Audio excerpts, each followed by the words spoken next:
Hello everyone, it's Benny, and welcome back to the 3D game programming tutorial series. Last time, we broke in the entity component system, which means today we are ready to tackle the first of our core game mechanics, the render pipeline. Spoiler alert, it's not going to be nearly as difficult as it sounds. But that's enough rambling, let's dive in, let's get to it. So, we're going to go into the main file, and we're going to take a look. What does it take to build a render pipeline? The very first thing we're probably going to want to do is abstract rendering a little bit. We've already done a lot of that work in the existing code just from what we have, but still, we're dealing with individually updating vertex buffers, individually clearing rendered context and drawing with individual shaders and specialized draw parameters, like as you see right here. That's probably a bit overkill for most games. For most games, you pretty much have a general set of these that you want, and once that's set up, it's mostly that's how it's going to be. So we're going to create an abstraction to handle this for us, to make it a little bit easier. And this was obviously fit in its own file, but going with our temporary convention of everything in the main file, so you could eventually see that how nicely everything works out, I'm going to do it here. This will be really easy to move out later on because it's pretty obvious how it fits into its own thing, but nevertheless. So I'm going to create GameRenderContext. That's what we're going to have.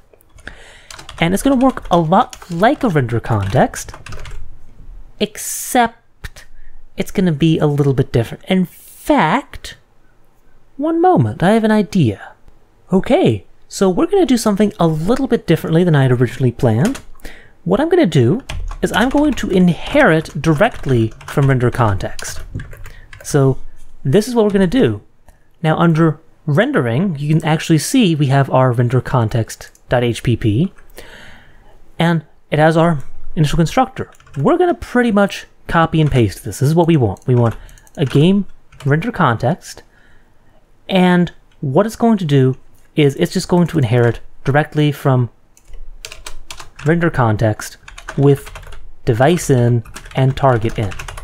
Boom. So we have our constructor. It's based on whatever's already there in the render context. And that should pretty much set us up to be good to go there. But here's the thing.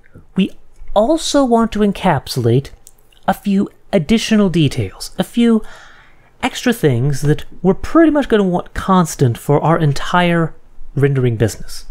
So what I'm going to do is I'm not just going to take in a render context I'm not just going to take in the device and target, I'm also going to take in a few additional things, namely our draw parameters.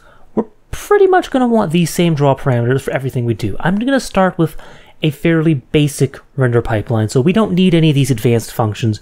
We just need to set them up and pass the parameters and we're good to go. So we need that. We're also, again, going to keep it simple. We're going to go with one shader for everything. We're not going to do anything crazy with shader effects, just single shader, does what we want, done. And lastly, we also want the same sampler for pretty much everything. We're not going to mess around with different ways of sampling different textures. We're going to say, this is how textures are sampled for everything. There you go. So that's what we're going to take in as our parameters. We're going to take in the render device's draw parameters. We're going to take in a shader, and we're going to take in, here, I'll just actually write it out, call it draw params in. We're going to take in a shader reference, shader in, and a sampler reference, sampler in. This is all we should need for our game render context. Beyond this, well, of course, we actually need them as parameters here, so I'm going to actually copy and paste draw params in. We also want shader reference, shader, sampler reference, sampler. Don't delete the in off draw params. We don't actually want that. That was a slight typo, but that's fine. So I'm getting some weird indentation from Vim. I don't know exactly what you're planning to do here, but okay. I'm just going to tab over a bit and say draw params. It takes in draw params in. Shader. Guess what? It's going to take in shader in. Who would have thought? Sampler takes in sampler in.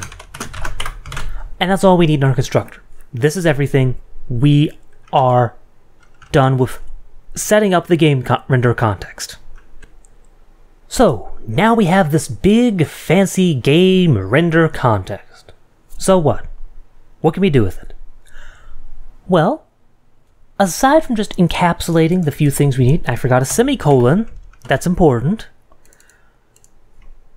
What this is going to do is going to abstract the rendering to a higher level. Like, let me show you. In our RenderContext.hpp, calling the draw function corresponds directly to a single draw call on your graphics card. Like, there's a one-to-one correspondence between using the draw method and issuing a draw call to the GPU. That's some pretty low-level rendering stuff. I mean, it's definitely a lot higher level than most rendering APIs provide you, but that's still fairly low level. So we want to make it a little bit higher level, a little bit more at the levels you'd want when working with the game. So we're going to create a public method, for example, a RenderMesh method. It's going to take in a vertex array reference for the vertex array. This is what we're going to be rendering. And how are we going to want to parameterize the rendering of a mesh? Mostly, we're probably going to want various different textures. We can draw it with different textures. And lastly, we also want a matrix. We can take it in directly. It doesn't matter too much. That I'm going to call transform. Sure. So we can draw a particular mesh with a particular texture at some particular position, orientation, and scale. That's pretty much the high-level view of what we want to do with the game render context. So, yeah. So now what we're going to do is we're going to move our basic render code into there. So we're going to want to ultimately do this, context.draw, with all those parameters, with the shader, the vertex array, and our draw params. We already have the shader and draw params, which is great. That's what we want. But we do need to update the vertex array. So what we're going to do is what we used to be doing right here. So rather than doing it manually every time, now the RenderMesh method is going to handle this update. We can pass in the address of transform, size of matrix, all good. 4 is correct because that is the index of the matrix in our vertex array definition. And there we go. We have our high-level RenderMesh function. And I think, hey Benny, this isn't very high level yet. This is pretty much still issuing a single draw call every time we do this. And yeah, not yet. But it does make our lives a lot easier when building a render pipeline. And as you'll see, very shortly we will be doing some more advanced things with this. So there you go. This will pretty much conclude the game render context for now. There is, of course, the issue of actually setting it up. So I'm going to get rid of our context here.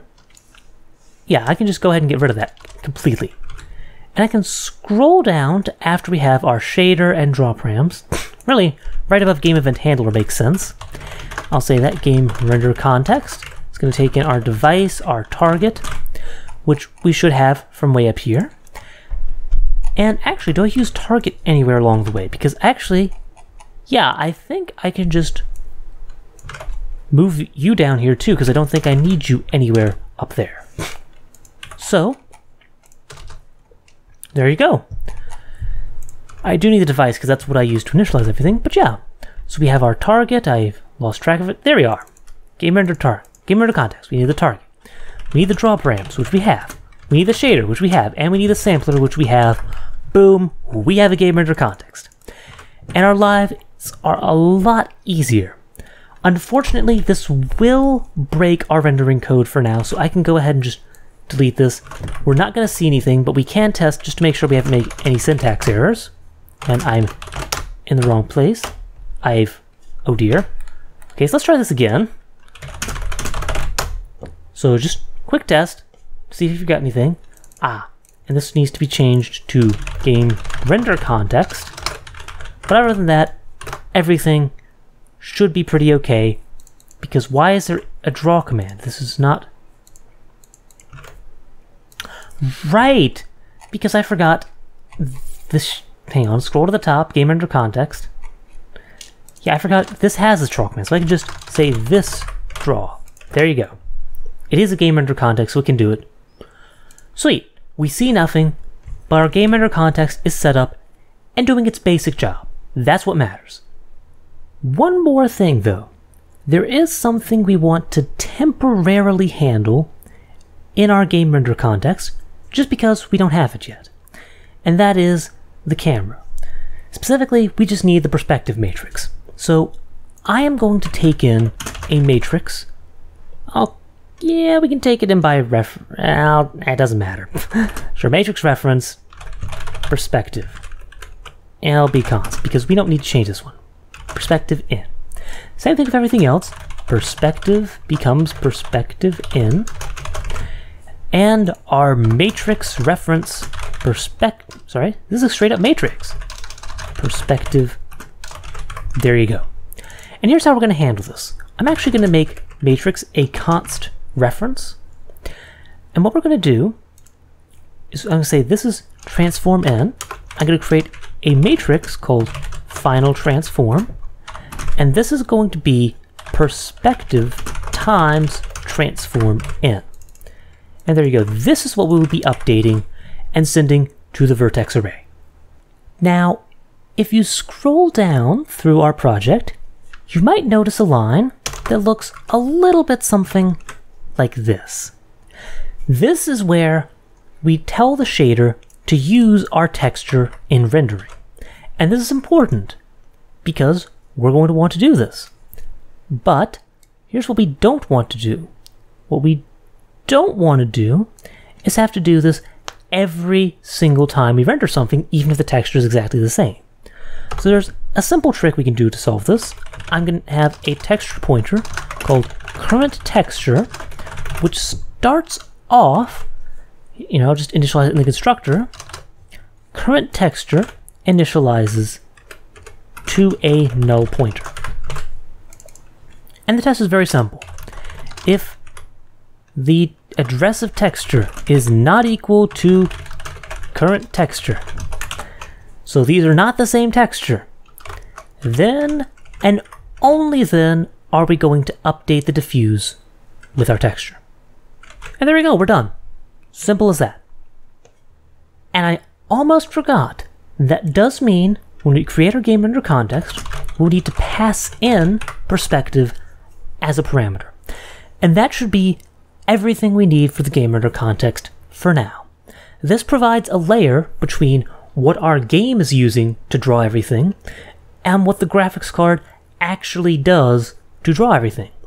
So because we have that abstraction, it provides nicer syntax when we're making the game, and also it gives us the opportunity to potentially use the graphics card more efficiently than we would otherwise, and we'll see that in the upcoming videos. So now we have the foundational piece of our render pipeline. But how do we integrate it into the ECS? And can we do a better job with linking the game's demands with making the best usage of the GPU? Find out next time! I hope you enjoyed, I hope you learned, and I'll see you in the next video, where you may notice the videos are getting a little bit shorter, but also more frequent. I'm trying that out. I figure that may end up working better. So that will be all for this video. Thank you for joining me. As always, if you liked this video, you wanted to talk more with me, or possibly some other like-minded people, then you are always welcome on the Benny Discord. Fantastic place. If you want to support these videos, or you just want to find out right now, you can do that. You can become my patron on Patreon, and a very, very special thank you to my patrons for making these videos possible, and a very special thank you to those listed in the video description for just generally being supportive and excellent for all these videos. Thank you.